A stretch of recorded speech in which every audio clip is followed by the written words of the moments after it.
हाल ही में मध्य प्रदेश के राज्यपाल के रूप में शपथ किसने ली है? तो हाल ही में मध्य प्रदेश के राज्यपाल के रूप में शपथ मंगू भाई छगन भाई पटेल ने ली है। मंगू भाई छगन भाई पटेल ने ली है। श्री मंगू भाई छगन भाई पटेल को मध्य प्रदेश के राज्यपाल के रूप में शपथ किसने दिलाई है? श्री मंगू भाई छगन भाई पटेल को मध्य प्रदेश के राज्यपाल के रूप में शपथ किसने दिलाई है? तो मध्य प्रदेश के उच्च न्यायालय के मुख्य न्यायाधीश मोहम्मद रफ़ीक ने शपथ दिलाया है। उत्तर प्रदेश की राज्यपाल आनंदीबेन पटेल, उत्तर प्रदेश की राज्यपाल कौन है? आनंदीबेन पटेल पिछले वर्ष जून से मध्य प्रदेश के राज्यपाल पद का अतिरिक्त प्रभार संभाल रही थी। राष्ट्रपति रामनाथ कोविंद ने मंगू भाई छगन भाई पटेल को मध्य प्रदेश का नया राज्यपाल बताया और मंगू भाई पटेल गुजरात के नवसारी से 5 बार और 1 बार गंगदेवी क्षेत्र से विधायक रह चुके हैं। मंगू भाई छगन भाई पटेल मध्य प्रदेश के 19वें राज्यपाल के रूप में नियुक्त हुए हैं।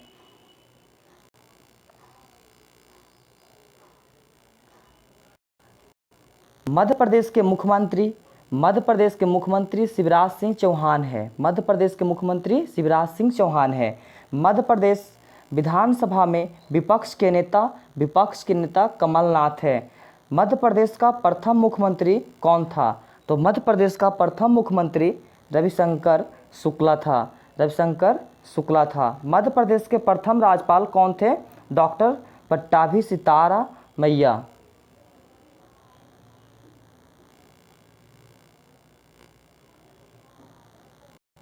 मंगू भाई छगन भाई पटेल मध्य प्रदेश बाबू कंभमपति दिवस मिजोरम, राजेंद्र विश्वनाथ अर्लेकर हिमाचल प्रदेश, थावरचंद गहलोत कर्नाटक। राज्यपाल का क्या काम होता है? राज्यपाल का क्या काम होता है? तो दोस्तों राज्यपाल का काम होता है राज्य की कार्यपालिका का प्रमुख राज्यपाल गवर्नर होता है जो मंत्रिपरिषद की सलाह के अनुसार कार्य करता है। कुछ मामलों में राज्यपाल को विवेकाधिकार दिया गया है। ऐसे मामले में वह मंत्रिपरिषद की सलाह के बिना भी कार्य करता है। राज्यपाल अपने राज्य के सभी विश्वविद्यालय के कुलाधिपति भी होते हैं। नेक्स्ट क्वेश्चन है क्वेश्चन नंबर 2, मंत्रालय और मंत्री के संदर्भ में कौन सा युग्म गलत है? तो मंत्रालय और मंत्री के संदर्भ में कौन सा युग्म गलत है? तो ये इसका आंसर होगा संस्कृति और पर्यटन मंत्री प्रहलाद सिंह पटेल, ये गलत है।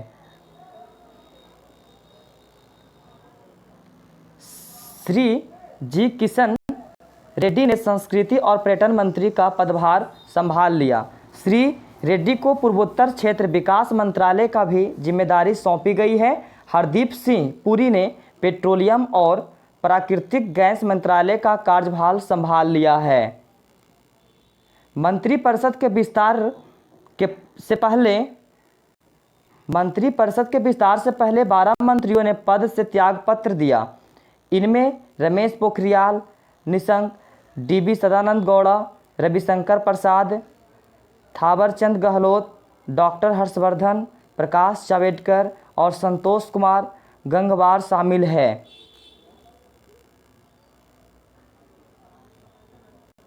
राष्ट्रपति रामनाथ कोविंद ने उनके त्यागपत्र स्वीकार कर लिए हैं। राज्य मंत्रियों में बाबुल सुप्रीमो, संजय धोत्रे, रतन लाल कटारिया, प्रताप चंद्र सारंगी और देवाश्री चौधरी के त्यागपत्र भी स्वीकार कर लिए गए हैं। केंद्रीय मंत्रिपरिषद में हुए विस्तार में कुल 43 मंत्रियों ने शपथ ली। कुल कितने मंत्रियों ने शपथ ली? 43 मंत्रियों ने शपथ ली, जिसमें 15 कैबिनेट और 28 राज्य मंत्री शामिल है। नेक्स्ट क्वेश्चन नंबर 3, एकीकृत ऑटोमेशन प्रणाली स्पर्श किसने शुरू की? एकीकृत ऑटोमेशन प्रणाली स्पर्श किसने शुरू की? तो इसका आंसर हो जाएगा रक्षा मंत्रालय। इसका आंसर हो जाएगा रक्षा मंत्रालय।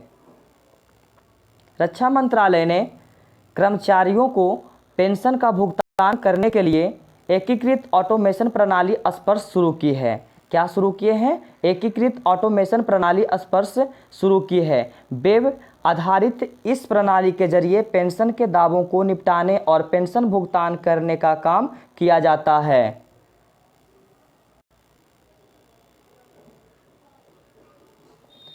किसी भी तरह की बाहरी मध्यस्थता के बगैर पेंशन के पैसे सीधे लाभार्थियों के बैंक में भेज दिए जाते हैं।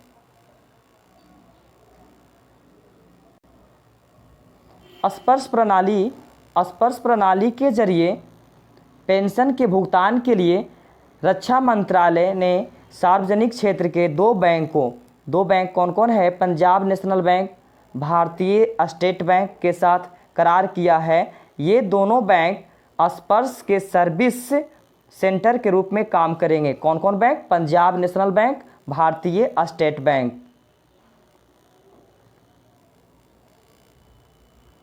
क्वेश्चन नंबर 4 पे पूजा रानी बुरा का संबंध किस खेल से है?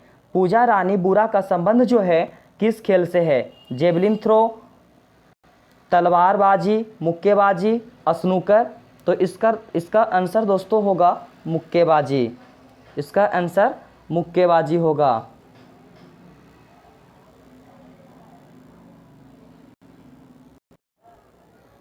टोक्यो ओलंपिक के आयोजनों में 13 दिन बाकी रह गए हैं। आकाशवाणी से जारी विशेष ओलंपिक श्रृंखला में महिला मुक्केबाज पूजा रानी बुरा की बात की गई। पूजा रानी बुरा का जन्म 17 फरवरी 1991 को हरियाणा के राज्य भिवानी के निमरी वाली गांव के एक जाट परिवार में हुआ। पूजा के प्रशिक्षक संजय स्योरन थे।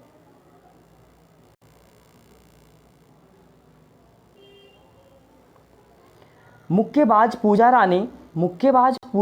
रानी बुरा 2012 में सीनियर राष्ट्रीय चैंपियनशिप में पूजा ने स्वर्णिम सफलता हासिल की। 2013 के एशियन चैंपियनशिप में पूजा ने रजत पदक हासिल किया। 2019 के बैंकॉक एशियन चैंपियनशिप में पूजा ने गोल्ड मेडल अपने नाम किया।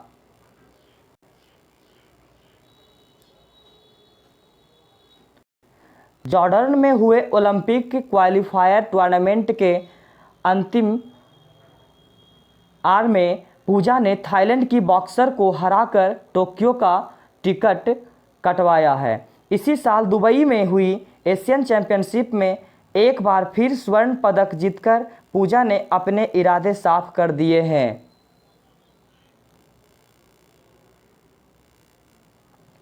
Next question number 5। Question number 5 है,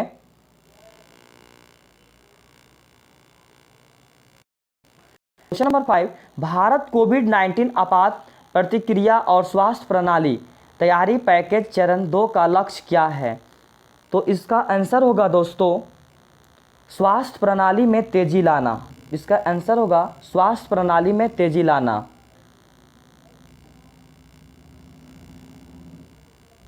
स्वास्थ्य प्रणाली में तेजी लाना। नेक्स्ट क्वेश्चन,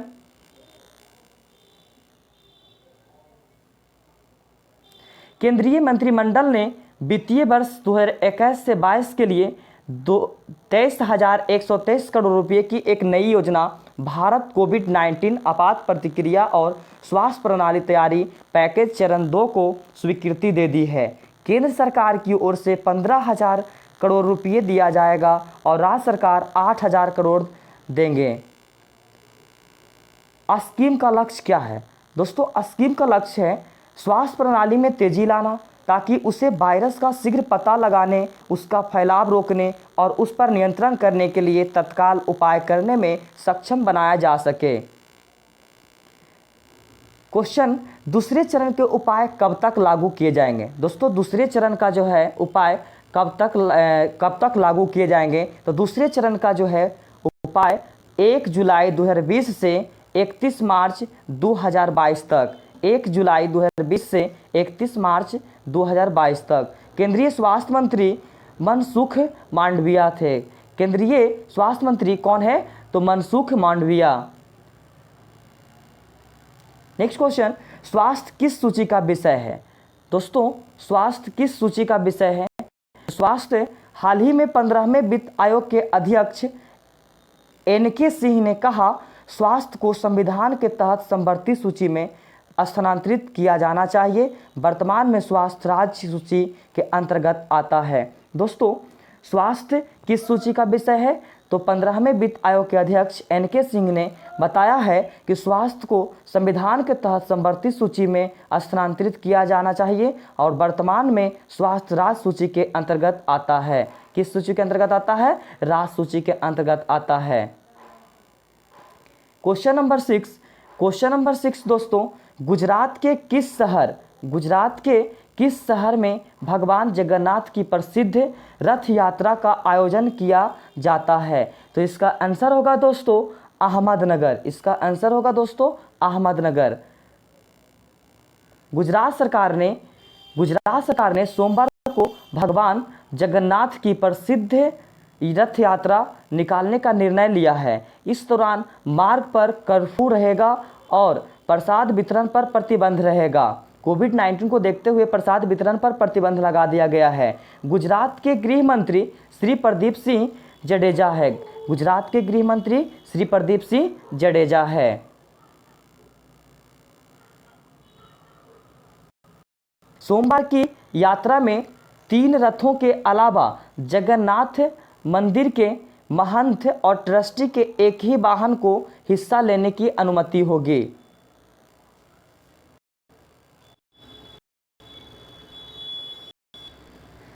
रथ यात्रा के 19 किलोमीटर के मार्ग पर कर्फ्यू का कड़ाई से पालन किया जाएगा और रथ यात्रा 5 घंटे में पूरी करनी होगी। कितने घंटों में पूरी करनी होगी?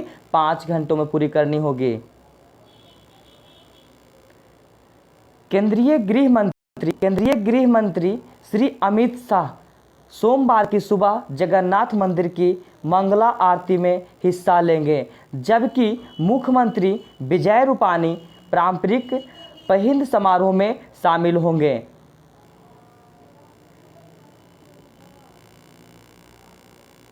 क्वेश्चन है दोस्तों, सहकार से समृद्धि के विजन को साकार करने के लिए मोदी सरकार ने कौन सा मंत्रालय बनाया है? इसका आंसर होगा दोस्तों सहकारिता मंत्रालय। इसका आंसर होगा दोस्तों सहकारिता मंत्रालय। नेक्स्ट क्वेश्चन, देश के पहले सहकारिता मंत्री कौन बने? तो देश के पहले सहकारिता मंत्री अमित शाह बने। देश के पहले सहकारिता मंत्री कौन बने? अमित शाह बने। नेक्स्ट क्वेश्चन दोस्तों, नेक्स्ट क्वेश्चन है, विदेश मंत्री डॉक्टर एस जयशंकर ने निम्न में से किस देश की 2 दिवसीय सरकारी यात्रा की है? तो इसका आंसर होगा जॉर्जिया। इसका आंसर होगा दोस्तों जॉर्जिया। विदेश मंत्री डॉक्टर एस जयशंकर रूस से जॉर्जिया की 2 दिवसीय सरकारी यात्रा की। किसी भारतीय विदेश मंत्री की स्वतंत्र जॉर्जिया की यह पहली यात्रा है। भारतीय विदेश मंत्री की स्वतंत्र जॉर्जिया की यह पहली यात्रा है। जॉर्जिया के उप प्रधानमंत्री और विदेश मंत्री डेविड जलकायलिनी है। याद रखिएगा दोस्तों, जॉर्जिया के उप प्रधानमंत्री और विदेश मंत्री डेविड जलकायलिनी है। नेक्स्ट क्वेश्चन, डॉक्टर जयशंकर ने जॉर्जिया के विदेश मंत्री के साथ द्विपक्षीय संबंधों के विभिन्न पहलुओं तथा क्षेत्रीय और वैश्विक हित के मुद्दों पर बातचीत की है। डॉक्टर जयशंकर जॉर्जिया की सरकार और लोगों को सेंट क्वीन केटेवन के पवित्र अवशेष सौंपे। वे त्बिलिसी में स्थापित की गई महात्मा गांधी की नई प्रतिमा का भी अनावरण किया गया। विदेश मंत्री की यात्रा से भारत और जॉर्जिया के घनिष्ठ और सौहार्दपूर्ण संबंधों में आज मजबूती आएगी। नेक्स्ट क्वेश्चन नंबर 8 दोस्तों, क्वेश्चन नंबर 8 है भारतीय पुरुष हॉकी टीम ने अंतिम बार ओलंपिक में स्वर्ण पदक कब जीता था? तो अंतिम बार स्वर्ण पदक 1980 में जीता था। इसका आंसर होगा दोस्तों 1980। और कब जीता था? तो कब जीता था? यह है 23 जुलाई अगस्त।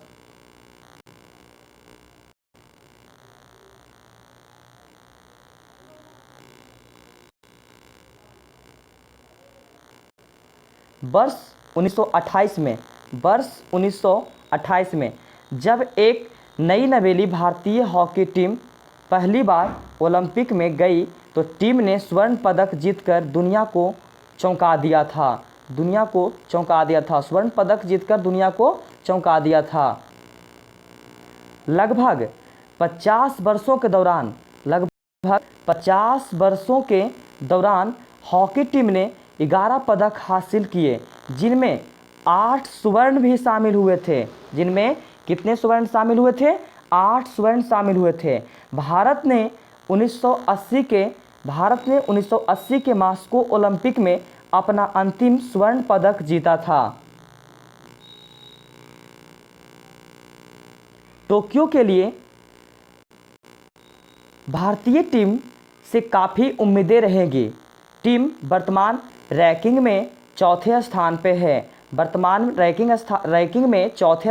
है। 2020 FIH प्रो लीग में भारत ने नीदरलैंड्स पर 2 जीत दर्ज की और शीर्ष क्रम की। बेल्जियम तथा ऑस्ट्रेलिया के साथ से ड्रॉ खेला गया।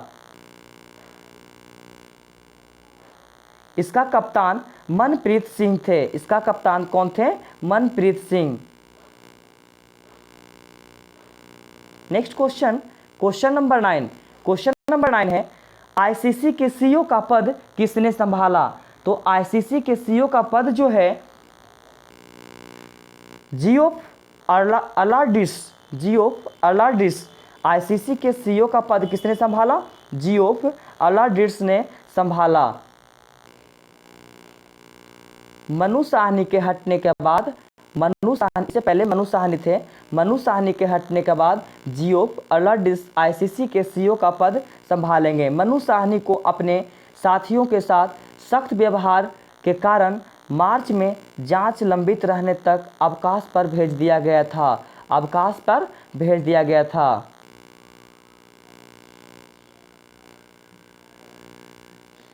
मनु साहनी 2019 में आईसीसी विश्व कप के बाद डेव रिचर्डसन की जगह सीईओ बने थे और उनका कार्यकाल 2022 में समाप्त होना था, लेकिन किसी कारणवश इनको हटा दिया जा रहा है। नेक्स्ट क्वेश्चन नंबर 10 है हाल ही में प्लेनेट TOI 1231 की खोज किसने की है? तो TOI 1231 की खोज नासा ने की है। किसने की है? नासा ने की है। प्लेनेट TOI 1231 देखिए दोस्तों, इस एक्सोप्लैनेट की खोज नासा के शोधकर्ताओं द्वारा की गई है। किसके शोधकर्ताओं द्वारा की गई है? नासा के शोधकर्ताओं द्वारा की गई है। अपनी कक्षा के करीब होने के बावजूद शोधकर्ताओं ने ग्रह को अपेक्षाकृत ठंडा पाया है। यह ग्रह अपने आकार के कारण रहने योग्य है और साथ ही इसकी विशिष्ट वातावरणीय संरचना वैज्ञानिकों को इसके अध्ययन का विशिष्ट अवसर प्रदान करती है। पृथ्वी की कक्षा से परे जीवन की तलाश में वैज्ञानिकों ने एक नए एक्सोप्लैनेट की खोज की है जहां का वातावरण समृद्ध है। वैज्ञानिकों के मुताबिक प्लैनेट TOI 1231 पृथ्वी से 90 प्रकाश वर्ष दूर 90 प्रकाश वर्ष दूर। कितने प्रकाश वर्ष दूर? 90 प्रकाश वर्ष दूर एक लाल डवार्फ तारे की परिक्रमा कर रहा है। तारे की परिक्रमा कर रहा है।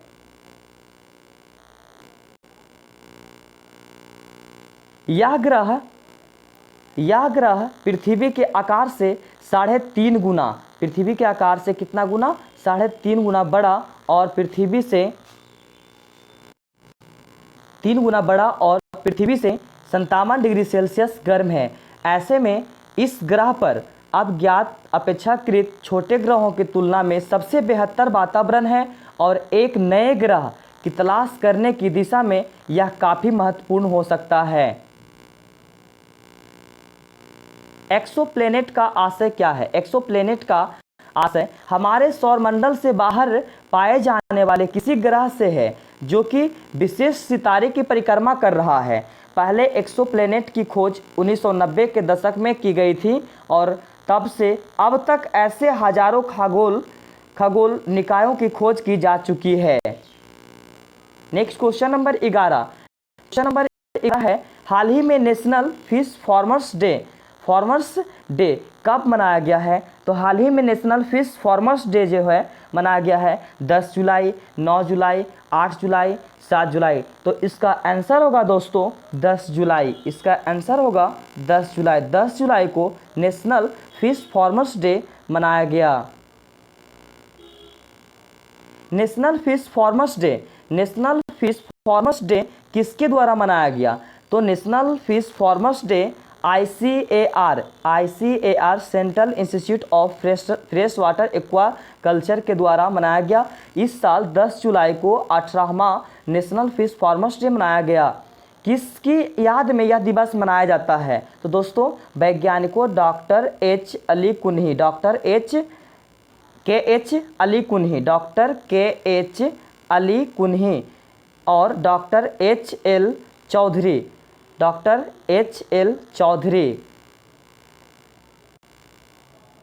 उन्होंने 10 जुलाई 1957 में प्रेरित प्रजनन तकनीक का आविष्कार किया था। इस तकनीक को हाइपोफिसेशन भी कहा जाता है। इस तकनीक के कारण ही देश में नीली क्रांति का उद्देश्य साकार हो सका। दोस्तों जुलाई का महत्वपूर्ण दिवस यहाँ पे दे दिया गया है। आप इसे अच्छे तरीक़ा से अपने नोटबुक में नोट करते चलें और इसे याद कर लें। 1 जुलाई को डॉक्टर दिवस, SBI स्थापना दिवस मनाया जाता है। 1 जुलाई को नेशनल चार्टर्ड अकाउंटेंट दिवस भी मनाया जाता है। 2 जुलाई विश्व खेल पत्रकार दिवस, 2 जुलाई को विश्व खेल पत्रकार दिवस के रूप में मनाया गया है। 4 जुलाई को स्वामी विवेकानंद स्मृति दिवस और 6 जुलाई को विश्व जिनोसिस दिवस, 7 जुलाई को इंटरनेशनल चॉकलेट डे के रूप में मनाया गया है और 9 जुलाई को राष्ट्रीय विद्यार्थी दिवस के रूप में मनाया गया है। 9 जुलाई को किसके रूप में मनाया गया है? राष्ट्रीय विद्यार्थी दिवस। दोस्तों इसका आंसर होगा राष्ट्रीय विद्यार्थी दिवस। 9 जुलाई राष्ट्रीय विद्यार्थी दिवस। नेक्स्ट क्वेश्चन की ओर चलते हैं। नेक्स्ट क्वेश्चन 12 नंबर क्वेश्चन है, GI प्रमाणित मदुरै चमेली का किसको निर्यात किया गया है? GI प्रमाणित मदुरै चमेली को किसको निर्यात किया गया है? तो दोस्तों इसका आंसर होगा अमेरिका, UAE। इसका आंसर होगा ऑप्शन नंबर डी। इसका आंसर ऑप्शन नंबर डी होगा A और B, अमेरिका और UAE। दोस्तों भौगोलिक संकेत GI प्रमाणित मदुरै चमेली, यह है चमेली, मदुरै चमेली और अन्य पारंपरिक फूल जैसे लिली, बटन गुलाब, चमंथी और मैरीगोल्ड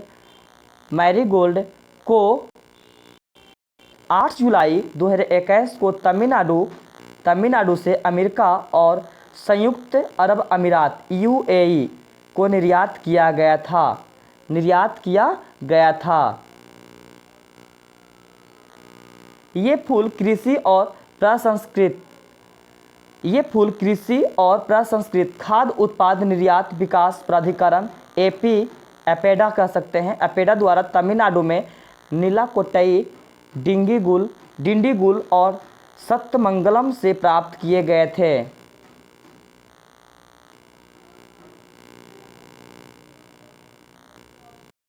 यह है चमेली। दोस्तों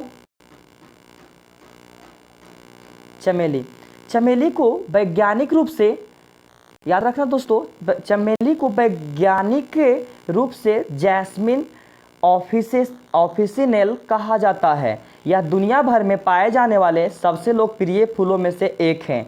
चमेली की खुशबू मदुरै के मीनाक्षी मंदिर की भव्यता का पर्याय है। मदुरै इस क्षेत्र में उगाए जाने वाली मल्लीगाय का एक प्रमुख बाजार है। यह भारत की जैस्मिन राजधानी के रूप में विकसित हुआ है। भारत की जैस्मिन राजधानी के रूप में विकसित हुआ है। नेक्स्ट क्वेश्चन है 30 नंबर क्वेश्चन दोस्तों, सुर्खियों में रहे उदयन माने का संबंध किस खेल से है? तो सुर्खियों में रहे उदयन माने का संबंध जो है, उदयन माने का संबंध जो है, इसका आंसर होगा दोस्तों गोल्फ। इसका आंसर गोल्फ होगा। भारतीय गोल्फ उदयन माने ने टोक्यो ओलंपिक 2020 के लिए क्वालिफाई कर लिया है, जो जुलाई और अगस्त 2021 में आयोजित होने वाला है। उदयन माने 30 साल के हैं और टोक्यो ओलंपिक के लिए क्वालिफाई करने वाले दूसरे भारतीय गोल्फर बन गए हैं। अनिवार्य लाहिड़ी लगातार दूसरे ओलंपिक खेलों में हिस्सा लेंगे। उन्होंने एसएसपी चौरसिया के साथ रियो 2016 ओलंपिक में भी भारत का प्रतिनिधित्व किया था। उदयन माने का जन्म 24 फरवरी 1991 को बेंगलोर में हुआ था और वह एक भारतीय पेशेवर गोल्फर है। वह वर्तमान में 356वें नंबर पर हैं और वह एशियन टूर और पीजीए टूर पर खेलते हैं। नेक्स्ट 40 नंबर क्वेश्चन है दोस्तों, लास्ट क्वेश्चन है, भारत का पहला समुद्री मध्यस्थता केंद्र कहाँ बनेगा? तो भारत का पहला समुद्री मध्यस्थता केंद्र कहाँ बनेगा? ऑप्शन है जयपुर, चेन्नई, गांधीनगर, भुवनेश्वर। तो इसका आंसर होगा दोस्तों गांधीनगर। इसका आंसर होगा दोस्तों गांधीनगर। गुजरात मैरीटाइम यूनिवर्सिटी ने Gujarat International Maritime Arbitration Centre GIMSC की स्थापना के लिए गिफ्ट सिटी में अंतर्राष्ट्रीय वित्तीय सेवा केंद्र प्राधिकरण IFSCA के साथ एक समझौता ज्ञापन पर हस्ताक्षर किए हैं। GIMSC क्या? GIMSC समुद्री और शिपिंग क्षेत्रों से संबंधित विवादों के लिए मध्यस्थता और दलाली कार्यवाही का प्रबंधन करने वाला भारत में अपनी तरह का पहला केंद्र होगा। यह एक समुद्री क्लस्टर का हिस्सा होगा जिसे गुजरात मैरीटाइम बोर्ड GMB द्वारा गांधीनगर के गिफ्ट सिटी में स्थापित किया जा रहा है। गांधीनगर के गिफ्ट सिटी में स्थापित किया जा रहा है।